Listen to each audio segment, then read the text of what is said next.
Yeah. And I also want to ask you, the debate will provide this opportunity for Trump to appeal to really disaffected Republicans and get them to return, hopefully in his mind, to the fold. That includes supporters of his last Republican opponent, that being, of course, Nikki Haley.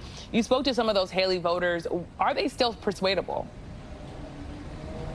Yeah, that's right, Yamiche. I mean, some of these Haley voters, and especially in Pennsylvania, where they held their primary well after Haley dropped out of the race, so they decided to come out. They decided to cast their ballots for somebody who was no longer in the race, had no chance of winning, right? They did it to send a message. And some of them are persuadable, but they're not necessarily deciding between voting for Trump or Biden. They're deciding whether they're going to vote for one of the two or stay home or cast a protest vote. And this is what we learned from our trip to Erie, Pennsylvania. This is not your mother or father's Republican Party. And some people don't feel at home in it anymore. Politically homeless is how Republican voters in Erie County, Pennsylvania often describe themselves if they don't want to vote for former President Trump. You voted in the Pennsylvania primary for a candidate that wasn't in the race anymore. Right. Why? I just felt it was important that my voice was heard. And I think to really send a message that there are others out there like me, that would prefer an alternative to President Trump. So I thought it was important just to show support for Governor Haley. Kurt is not alone.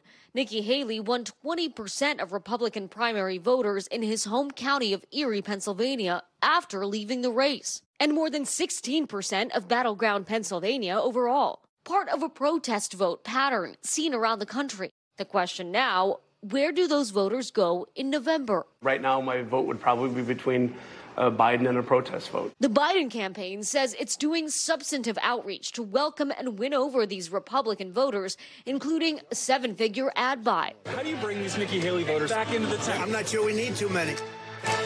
The debate, a major moment for these voters. A 90-minute debate on his feet with no notes is going to tell the nation whether Biden's able to run for another 4 years or not. Dave voted for Trump in 2016 and President Biden in 2020. After voting for Haley in this year's primary, he struggles with voting for either man in November. There are a lot of people that don't love Trump.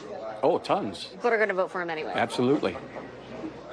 Where do you think that's coming from? Because they don't like Biden, the inflation and the immigration primarily. So I will be voting for Trump. Like Nikki Haley, who says she plans to vote for Trump, some of these Republican voters will go home to the Republican nominee. But local political scientist Dr. Jeffrey Bloodworth says some of these voters are shifting permanently. The Nikki Haley voters in Erie County are the same as they are everywhere in America.